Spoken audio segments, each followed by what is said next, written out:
whatever it is. Oh, is that it? What if that's it back there? That's it, yes. Is that it? Out front? Oh, it must be the side. Interesting. It's the side of the house. It's not back. It feels like its own house. This is actually my childhood home. So nothing has been changed. This is like a 1,600 square foot house. And you can see some of the other houses, like what's happening here is that they've become very large. So some people even have 5,000 square feet houses. Yeah.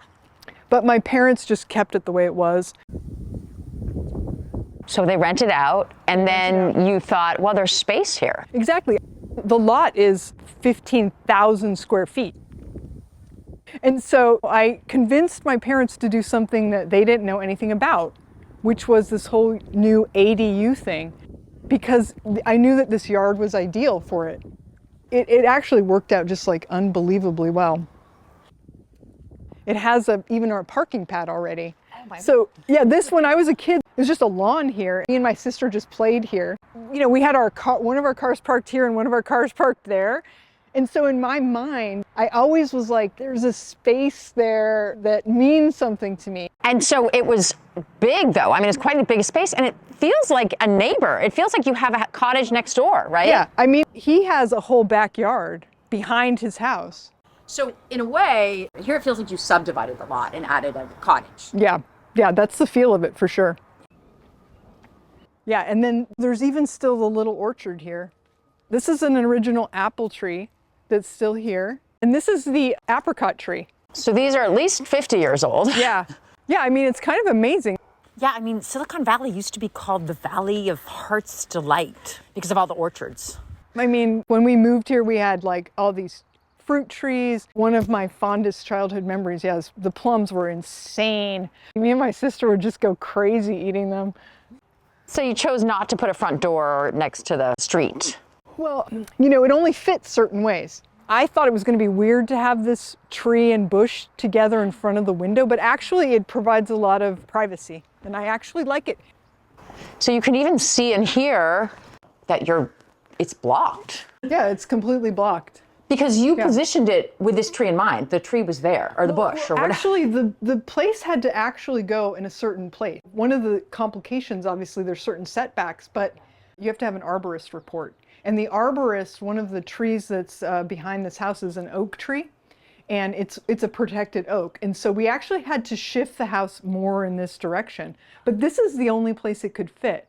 And also there was another complication, which is these wires. These are the wires that can't be dropped. And so What are those? Are those electric? yeah, so they couldn't crane it. What they did was they did what's called jack rolling it. How did you first hear about ADUs? I just heard about it from, like, I had been interested for a long time in architecture and just like casually followed things like Dwell. But you know, that stuff is very frustrating for me because it always looks so appealing and easy, but then it turns out to be expensive and hard. And then in around 2018, I met an architect who specializes in ADUs. And this was before the laws changed. And so I actually asked her, what would happen if I put an ADU here? She was like, no, don't do it. It's too expensive. It'll be too hard. So just forget about it. And I was like, wow. I was like, it seems like it's obvious that it could fit here and it would be easy. And so periodically, I would just do a little Google search and be like, ADU California, and see what popped up. And then in 2020, I did a search. That's when I first learned that the law was changed. I mean, I had researched it a little bit, and the fee just for the permit was already over $30,000. Just for a permit? Just for a permit. Prior to the law? Prior to the law. And so they really opened up the law and said, okay, now basically anybody can put one of these in their yard if it's under 800 square feet, I believe.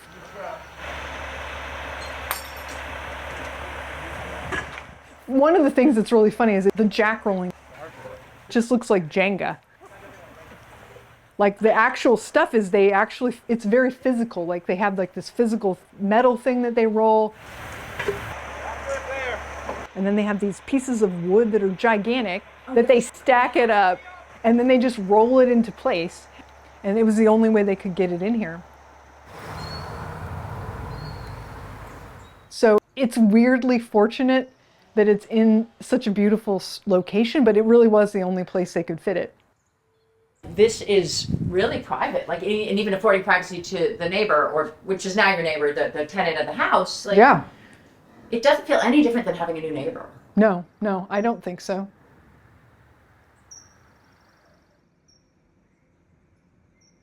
I guess the most shocking and wonderful thing about it is the details in the actual design of the building. Yeah. So a lot of the things that seem odd about it, like the asymmetricality of all of it, the weird asymmetrical windows, and then this line here, and then the casing of the windows makes a huge, it's like, I describe it as like living in a jewel box, because you really get totally different light as the sun moves. You get this like amazing shifting shadows and lines all day. There's a deep dimensionality to the light that really seems more like a jewel. When people cut jewels and they cut it so that the light hits it and it shifts and changes, that's what this building is like to me.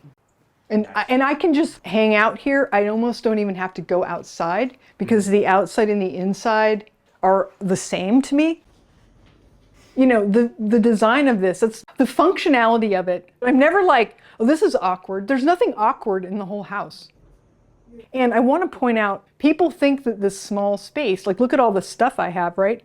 I've rearranged the stuff in both my bedroom and the living room 4 or 5 times. At first I thought, when I moved in, I actually drew it all out and I thought, I'm never going to be able to move anything. And then it turned out I can move stuff all over the place in unusual ways that I didn't expect. Your cat, I think, is asking you to get in because it's raining. Well, let's see if he's gonna. For this winter, I had moved my bed here. I was like, oh, in winter it would be nice because I'll get like a ton of light and I'll just be able to just have one heater on. And so I moved my bed there for the winter. And it's just surprising that in such a small space, with as much stuff as I have, I'm not a minimalist, I'm a maximalist. And I still am able to move stuff around and explore different configurations of things. So you don't really have a kitchen, you have a hallway kitchen. I love the hallway kitchen, actually. I'm going to tell you, one of the things I love about the hallway kitchen is this works great as a standing desk. I also like to exercise here. I do something called the daily method, which is like a bar workout, but this functions as a bar. So this would be an exercise that you do, like you go, yeah. And you do like all sorts of bar exercise. So any ballet thing, like this, you can do things like this. And you can grip onto it too, especially the sink part. So fun. Yeah, it's totally, and it's easy to cook here. It is like nice to have the space here to prep and then do the cooking over here. Yeah. It's awesome. The kitchen is actually big enough. I actually even I got the washer dryer. Love that. Putting it in the kitchen, it's just efficient use of space. I mean, Yeah, extremely. Yes, I love it. It's funny because when I first saw this, I thought, well, it's kind of in a dark corner. It feels dark when you're from the outside. But inside, it feels like there's light everywhere. You have this great light in the kitchen, in the living room. Oh yeah, and I put these up recently. I had to actually cut down some of the light. It's too much in the summer, so I had to block it off a little bit. But what you notice, there's also 3 points of light in every room. So you always see a window. Like if you're here, you see a window here, here. I see one there. If I'm in here, I see light both to this side and that side and there. 3 points of light everywhere. Really? It's exceptional. I like this room. It is nice to have like a cozier room. In the summer when it gets really light, I can come in this room and it's like 10 degrees cooler. But you still get 3 points of light. So you decided to just do a single bed. Well, I had a twin bed already. And also, it has awesome storage underneath.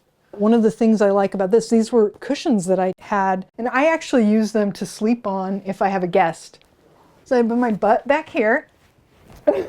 It's actually extremely comfortable. I love it. You're not a minimalist, but you don't need big things. I don't. I actually think it's fun to craft like weird solutions to stuff.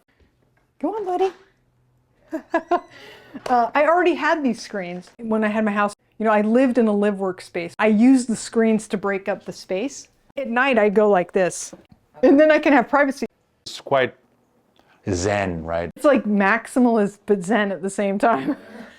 I actually weirdly like the ritual of closing the window and then opening it. Part of it is the court, right? It's like, oh, that is really like, in the evening, I do start to feel like, oh, it needs to be shut down so that people can't see into my house so easily.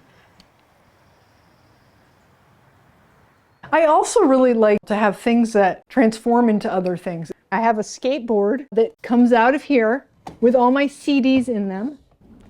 This is a table that I have that actually opens up into a bigger table. These wings just snap right up. I like how so many things used to be made like that. Yes, and weird storage, like a long drawer. Pull it all the way out, you can see it's crazy. You don't really see super well designed and you know, things that can transform. This is an IKEA version of a similar thing. It can be in a small arrangement like it is now, or it can be opened up by just sliding. I love this thing because it does this. It's so cool. It just transforms into a larger table. I like to use it as a desk, but also it can be a table. Both of the shapes look good. That shape I think looks good, and I also think this shape looks good. It does look good. You know, and I change it to be like this orientation. These are all things that I found too. I went through a phase where I painted stuff. And so I started like spray painting everything. And one of the things was I found these chairs and I spray painted them. It's like an Oakland street find. Everything has a story, right, in your place? Oh yeah, this is a piece of furniture I'd had for a long time. And it fits so perfectly here. I have a bunch of weird stuff stuck here. It's an old like writing desk. I love these little compartments. And I also like how it's scratched up like it used to be blue. I like things that you can use and not worry like, oh, I just ruined it because I scratched it. It's like, no, it's just gonna make it look better. Mm-hmm.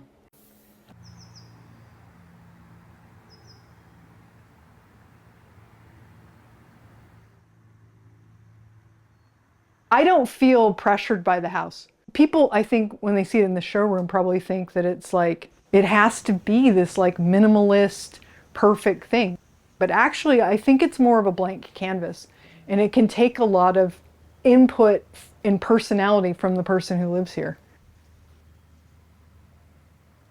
There's actually even, you can see a redwood tree just fell over.